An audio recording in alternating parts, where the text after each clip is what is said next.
नमस्कार, मैं निकिता और आप देख रहे हैं सी न्यूज भारत। वक्त हो चुका है न्यूज आवर का। सांसद रवि किशन ने भाजपा क्षेत्रीय कार्यालय पर कहा कि हिंदू सनातन संस्कृति और धर्म के नाम पर कुछ लेफ्ट मानसिकता के लोगों के पेट में अक्सर दर्द होता है। वे कहते हैं कि विपक्ष के आईटी सेल के कुछ लोग पृथ्वीराज चौहान के फिल्म का विरोध कर रहे हैं, जिससे कि लोग इस फिल्म को ना देखें। उन्होंने आगे कहा कि वे सबसे हाथ जोड़कर कहते हैं कि वे लोग सिनेमा हॉल में जाकर पृथ्वीराज फिल्म को देखें। डॉक्टर सत्यप्रकाश ने इस फिल्म को बनाया है। इसके पहले वे मोहल्ला 80 में उनके साथ काम कर चुके हैं।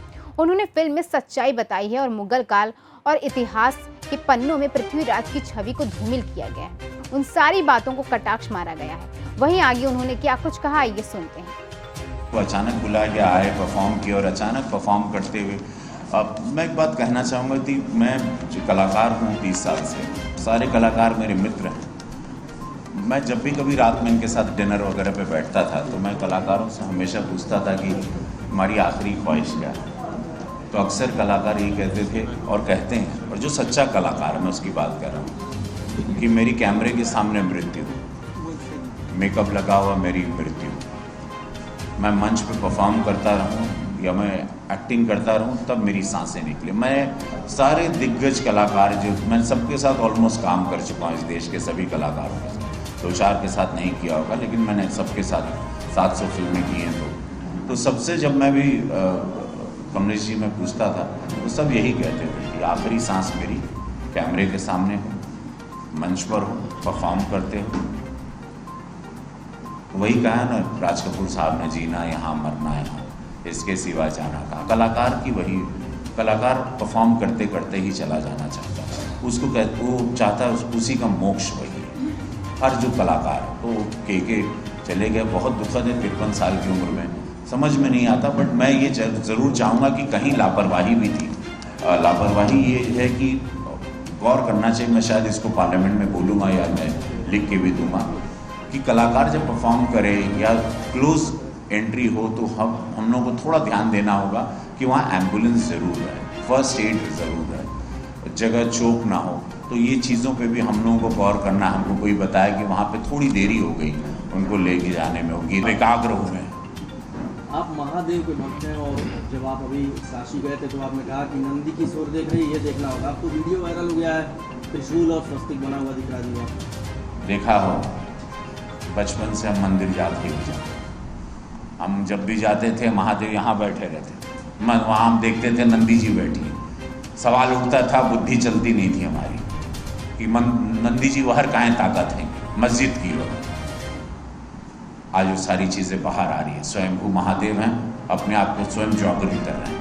जहाँ जहाँ ध्वस्त किए गए, जहाँ जहाँ हमारे भगवानों को नष्ट किया गया 500 साल पहले, 800 साल पहले, अब वो सारे भगवान और सारी एनर्जीज खुद स्वयं अपने आप को जागृत कर रही है। सत्य जो होगा माननीय उच्च न्यायालय में है। मैं एक सांसद के रूप में नहीं बोलना चाहता हूँ, लेकिन मैं सबसे हाथ जोड़कर मेरा निवेदन है, न्यायालय का जो भी आदेश होगा, वहाँ पर शिवलिंग है तो हमको सबको प्रेम से मानना होगा। जैसे प्रभु राम के मंदिर के लिए अयोध्या में हम सब माने, हम लोग सब लोग एक संस्कृति में चलें, हम लोग कोई दंगा फसाद में ना फंसे, हिंदू भी प्रेम से रहे, मुसलमान भी प्रेम से रहे।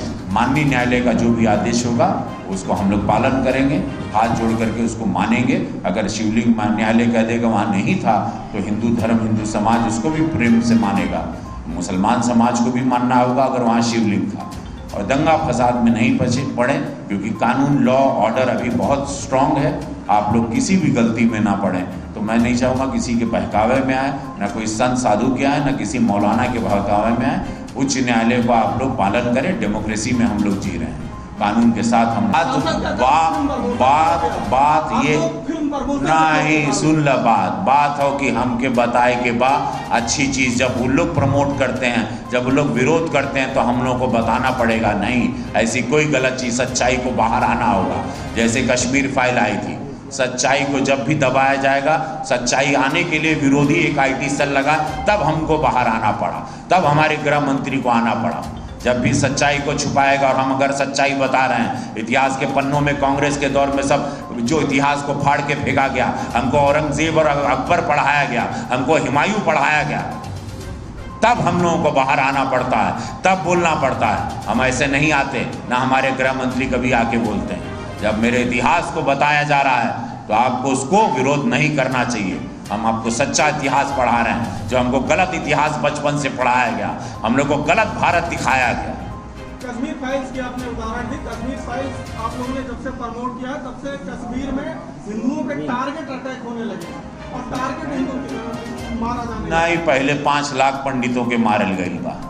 आप लोगों को भी जानना चाहिए, इतिहास में मारे ही गए हैं हम लोग और मारे जा रहे हैं, अब जाना जा रहा है, क्योंकि अब सब अच्छा, कल मुख्यमंत्री गए थे अयोध्या, वहाँ पर आना चाहिए बहुत। देखिए, हम लोग उनको उनका जन्मदिन दिया 50 वर्ष पूरे करने। पूज्य महाराज जी ने जो काम किया, यशस्वी प्रधानमंत्री मोदी जी के दौर में, 8 साल के दौर में प्रभु राम के मंदिर के गर्भशिला को कल वहाँ पर स्थापना हो गई।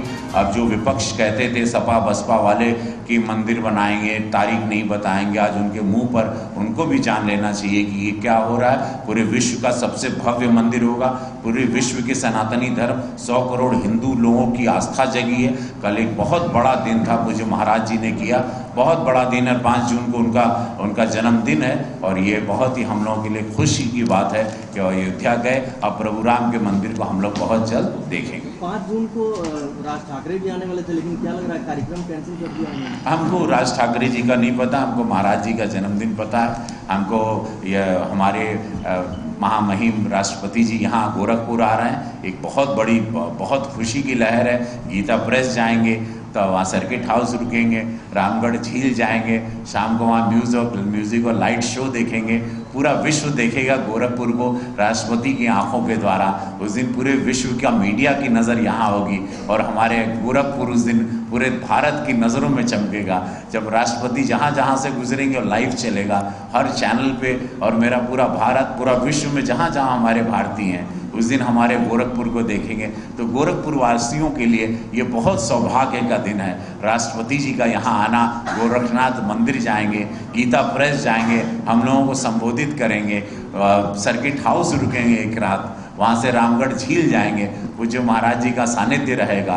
और वहाँ पर हमने, महाराज जी ने जो गोरखपुर के लिए काम किया है पूरा देश देखेगा और हम लोगों का सीना उस दिन 4 और 5 तारीख को बड़ा गर्व से चौड़ा हो। फिल्म को देख रही है, आगे बाकी फिल्मों के प्रति क्या ऐसी कोई मैं पृथ्वीराज फिल्म के लिए कुछ जो लेफ्ट माइंडसेट के लोग हैं, जो लेफ्ट मानसिकता के लोग हैं, जो हिंदू संस्कृति सनातन धर्म से जिनके पेट में अक्सर दर्द होता है, मैं उन लोगों को कह देना चाहता हूँ, पृथ्वीराज जितने लोग हैं, जितने भी लोग, इसका एक विपक्ष का एक IT सेल है जो इसके विरुद्ध में काम कर रहा है इस फिल्म को नहीं देखने के लिए।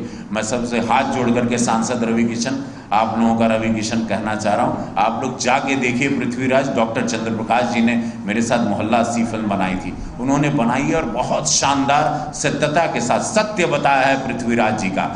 जो मुगल काल में और हमेशा इतिहास के पन्नों में पृथ्वीराज की छवि को धूमिल किया गया, वो सारी चीज़ों को कटाक्ष मारा गया।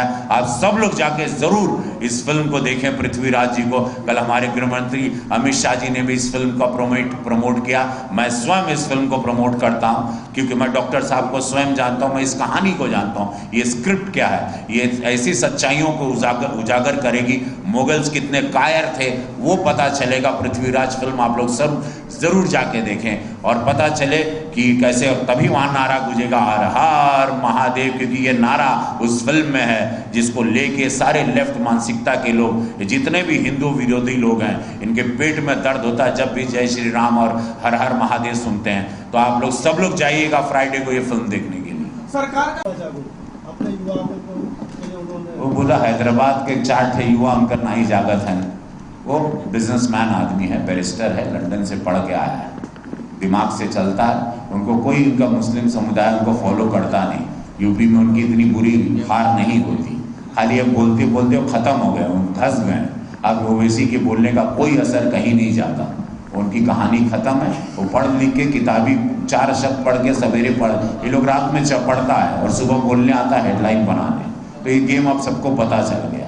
एक होता है जो दिल से आदमी बोलता है, जो महसूस करता है भारत को, वो उसकी आवाज़ भी देश अब सुन रहा है। एक होता है किताब से पढ़े हुए 4 शब्द बोलना, रात भर रट्टा मारना, और सवेरे की मालूम है मीडिया आई, प्रेस कॉन्फ्रेंस हुई, 4 ठे शब्द मारा, 2 ठे डायलॉग मारा, वे को शायरी मारा और हेडलाइन बना। अब देश वो नहीं, देश अब दिल की आवाज़ पकड़ने लगा कि आदमी महसूस क्या कर रहा है। भारत को जो महसूस करता है देश उसके साथ है।